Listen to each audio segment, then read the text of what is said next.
Friends, આજે હું તમારી સાથે શેર કરીશ પનીર હૈદરાબાદી સાથે કુલચાની રેસીપી. તો આ શાક બનાવવામાં એકદમ સહેલું છે, જેમાં આપણે ઘરના સિમ્પલ મસાલા સાથે શાકની ગ્રેવી એકદમ ક્રીમી, દાણેદાર અને હોટલના શાક જેવી તૈયાર કરશું.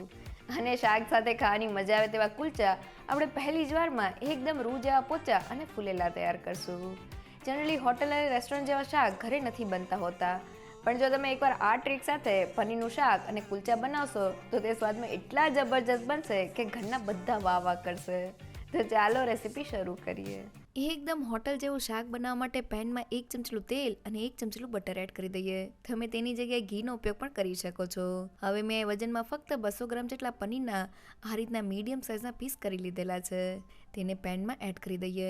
તો પનીરના આ માપથી ઘરની 5 થી 6 વ્યક્તિને સર્વ થાય તેટલું શાક તૈયાર થશે. હવે ગેસની ફ્લેમ મીડિયમ કરીને પનીરની ઉપરની સપાટી ગોલ્ડન બ્રાઉન થાય ત્યાં સુધી તેને શેકી લઈએ. તો લગભગ 5 મિનિટ જેવું થઈ ગયું છે. હવે પનીરના પીસને પલટાવી દઈએ. તો ઉપરથી એકદમ ગોલ્ડન બ્રાઉન કોટિંગ સાથે આપણું પનીર શેકાઈ ગયું છે. હવે તેને નીચેની બાજુથી પણ શેકી લઈએ. તો લગભગ 5 મિનિટ જેવું થઈ ગયું છે અને પનીરના પીસને જોઈએ તો તે બંને બાજુથી એકદમ સારી રીતે શેકાઈ ગયા છે. તો હવે તેને લઈ લઈએ અને પાણીમાં એડ કરી દઈએ. તો શેકાયેલા પનીરના પીસને આ રીતના પાણીમાં એડ કરવાથી તે એકદમ સોફ્ટ તૈયાર થાય છે. હવે શાકની ગ્રેવી માટે મેં અડધી વાટકી જેટલું દહીં લીધેલું છે. તેમાં સ્વાદ પ્રમાણે મીઠું, અડધી ચમચીલો હળદર પાવડર, 1 મોટી ચમચીલું લાલ મરચું પાવડર, 1 મોટી ચમચીલું ધાણા જીરું પાવડર, 1 ચમચીલો શેકેલા જીરાનો પાવડર અને 1 ચમચીલો કિચન કિંગ મસાલો એડ કરી દઈએ. તમે તેની જગ્યાએ ગરમ મસાલા પાવડરનો ઉપયોગ પણ કરી શકો છો. આ બધી જ વસ્તુને મિક્સ કરી લઈએ. તો બધી વસ્તુ મિક્સ થઈને આપણું મસાલા મિક્સ તૈયાર થઈ ગયું છે, જેની સાથે શાક એકદમ ધાબા સ્ટાઇલ બને છે. તો દહીં એડ કરવાથી શાકની ગ્રેવીમાં એક ક્રીમી ટેક્સચર તૈયાર થાય છે. સાથે દહીંમાં આપણે મસાલા એડ કરેલા છે, જેનાથી મસાલા એકદમ સારી રીતે ભળી જાય છે અને દહીં જરા પણ શાકની ગ્રેવીમાં નથી ફાટતું હોતું.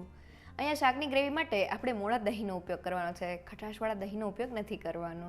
હવે શાકની ગ્રેવી માટે પેનમાં 1 મોટી ચમચીલું તેલ એડ કરી દઈએ. ગરમ તેલમાં 3 થી 4 નંગ જેટલા તીખા લીલા મરચા, 8 થી 9 નંગ જેટલી લસણની કળી, 1 ઇંચ જેટલા આદુના ટુકડા અને મેં 3 મીડિયમ સાઇઝની ડુંગળીને 4 ભાગમાં ડિવાઈડ કરી લીધેલી છે.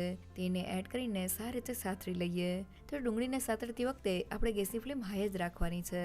તો લગભગ 3 થી 4 મિનિટમાં લસણ અને ડુંગળી એકદમ સારી રીતે સતળાઈને ઉપરથી થોડા ગોલ્ડન બ્રાઉન થઈ ગયા છે. તો હવે તેને પ્લેટમાં કાઢી લઈએ અને થોડા ઠંડા કરી લઈએ. અને હવે તેને પીસવા માટે મિક્સર જારમાં એડ કરી દઈએ. સાથે મેં 1 કપ જેટલા ફ્રેશ કોથમીરના પાન ડાળી સહિત લીધેલા છે. સાથે 1/4 કપ જેટલા ફુદીનાના પાન અને મેં 15 થી 20 નંગ જેટલા પાલકના પાનને ગરમ પાણીમાં 2 મિનિટ માટે ઉકાળી દીધેલા છે.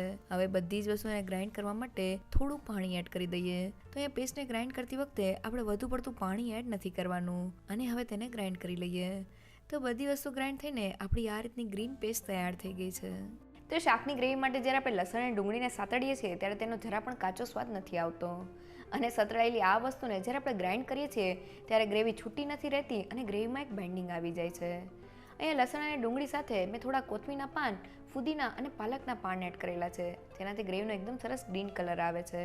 અહીંયા જો ઘરમાં ફુદીનાના પાન કે પાલકના પાન ના હોય તો તમે ગ્રેવીમાં ફક્ત કોથમીરના પાન પણ એડ કરી શકો છો, પણ પાલકના પાન સાથે ગ્રેવીનો એકદમ સરસ કલર આવે છે. અને હવે શાક વઘારવા માટે મેં કડાઈમાં 4 મોટી ચમચા તેલને લીધેલું છે.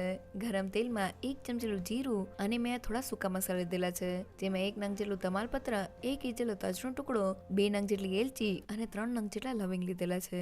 તેને એડ કરીને તેલમાં સારી રીતે સાતળી લઈએ. તો સૂકા મસાલાને આ રીતના તેલમાં સાતળવાથી પનીરના શાકનો સ્વાદ એકદમ સરસ આવે છે. હવે વાટેલી ગ્રીન પેસ્ટને એડ કરી દઈએ અને તેને તેલમાં સારી રીતે સાતળી લઈએ. તો ગ્રેવીને સાતળતી વખતે આપણે ગેસની ફ્લેમ મીડિયમ રાખવાની છે અને તેને ત્યાં સુધી સાતળવાની છે જ્યાં સુધી તેની સાઇડ્સમાંથી તેલ છૂટું ના પડે. તો લગભગ 3 થી 4 મિનિટ જેવું થઈ ગયું છે અને ગ્રેવી એકદમ સારી રીતે સતળાઈ ગઈ છે.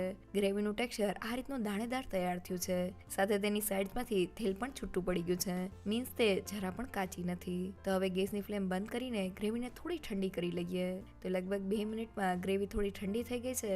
હવે તેમાં દહીંવાળા મિક્સરને એડ કરી દઈએ અને તેને સારી રીતે મિક્સ કરી લઈએ.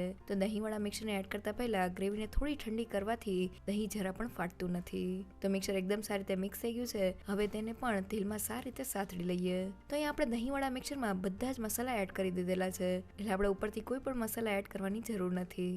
તો મસાલા સાથે આપણી ગ્રેવી એકદમ સારી રીતે કૂક થઈ ગઈ છે અને તેની સાઇડ્સમાંથી તેલ પણ છૂટું પડી ગયું છે.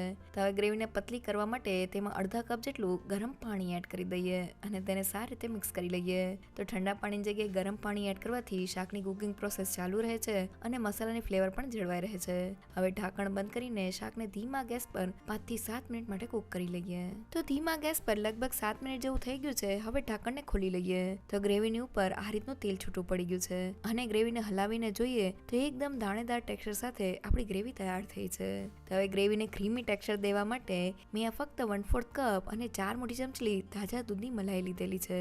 હવે તેને એકદમ સારી રીતે ફેટી લઈએ અને શાકમાં એડ કરી દઈએ અને સારી રીતે મિક્સ કરી લઈએ. તો મલાઈ એકદમ સારી રીતે ગ્રેવીમાં મિક્સ થઈ ગઈ છે. હવે મેં અહીંયા નાની સાઇઝનો પનીરનો ટુકડો લીધેલો છે. તેને ખમણીને ગ્રેવીમાં એડ કરી દઈએ. થોડું ખમણેલું પનીર એડ કરવાથી ગ્રેવી એકદમ દાણેદાર તૈયાર થાય છે. તો મેં પનીરને ખમણી લીધેલું છે. હવે તેને સારી રીતે મિક્સ કરી લઈએ અને ગ્રેવીની સાઇડ્સમાંથી તેલ છૂટું પડે ત્યાં સુધી તેને કૂક કરી લઈએ. તો ગ્રેવીને હલાવતા લગભગ 3 થી 4 મિનિટ જેવું થઈ ગયું છે અને તે એકદમ સારી રીતે સતળાઈ ગઈ છે.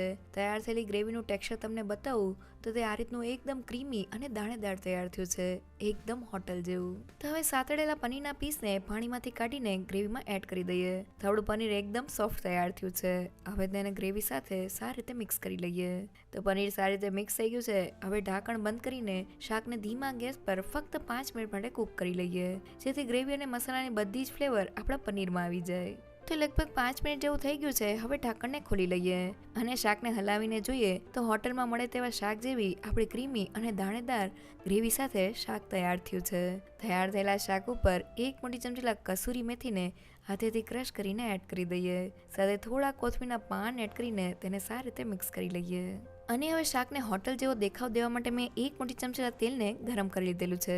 તેમાં 1 ચમચી કશ્મીરી લાલ મરચું પાવડર એડ કરીને તેને સારી રીતે મિક્સ કરી લઈએ. હવે વઘારને શાક ઉપર એડ કરી દઈએ. તો જોતા જ ખાવાનું મન થઈ જાય એવું આપણું પનીર હૈદરાબાદી તૈયાર થઈ ગયું છે, જેને બનાવવું એકદમ સહેલું. તો આપણું શાક બનીને તૈયાર થઈ ગયું છે. શાકની ગ્રેવીમાં ક્રીમી ટેક્સચર દેવા માટે મેં થોડા તાજા દૂધની મલાઈ એડ કરેલી છે. જો ઘરમાં મલાઈ ના હોય તો તમે તેની જગ્યાએ ફ્રેશ ક્રીમનો ઉપયોગ પણ કરી શકો છો.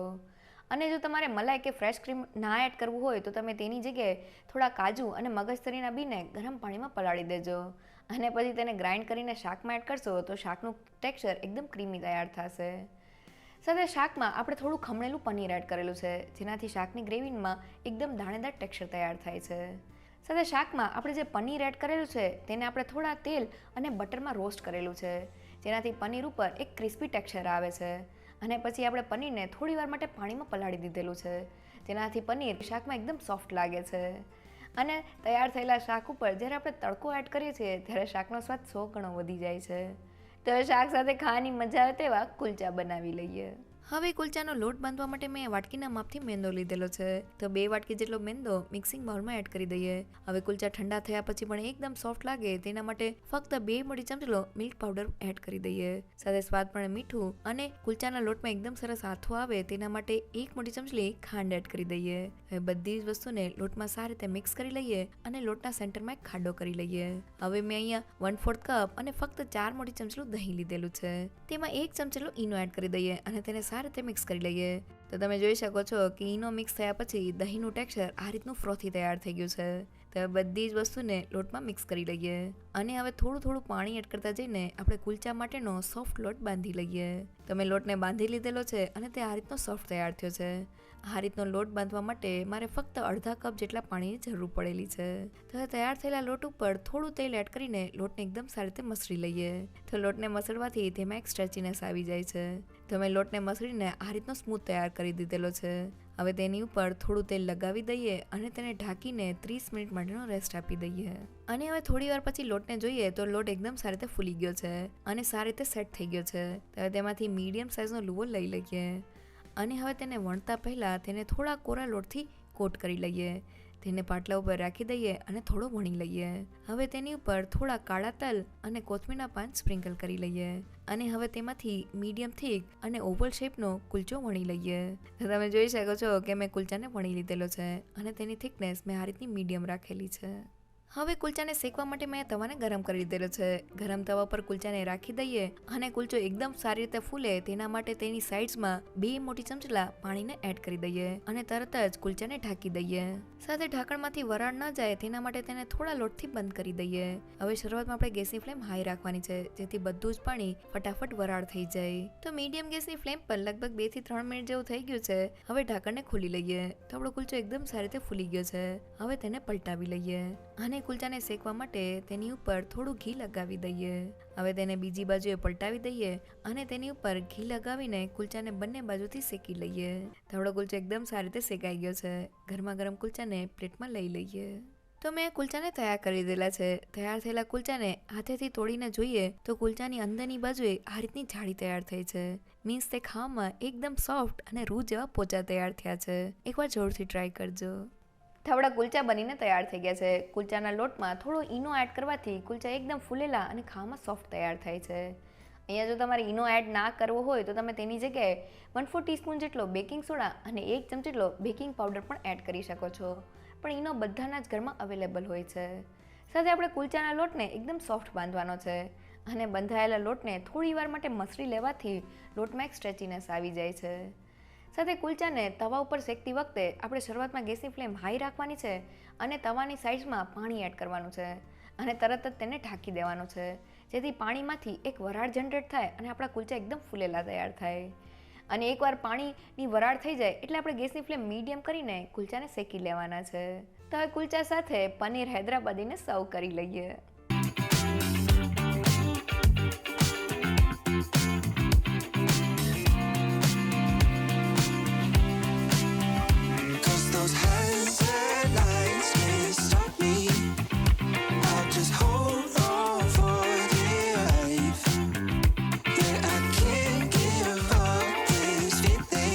આપણું એકદમ હોટલ સ્ટાઇલ પનીર હૈદરાબાદી અને કુલચા બનીને તૈયાર થઈ ગયા છે.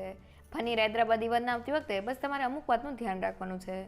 પહેલી એ કે ડુંગળી અને લસણને સાતળવાથી તેનો જરા પણ કાચો સ્વાદ નથી આવતો અને સાતળેલી આ વસ્તુમાં જ્યારે આપણે કોથમીર, પાલક અને ફુદીના એડ કરીએ છીએ ત્યારે શાકની ગ્રેવી એકદમ ગ્રીન કલર સાથે તૈયાર થાય છે.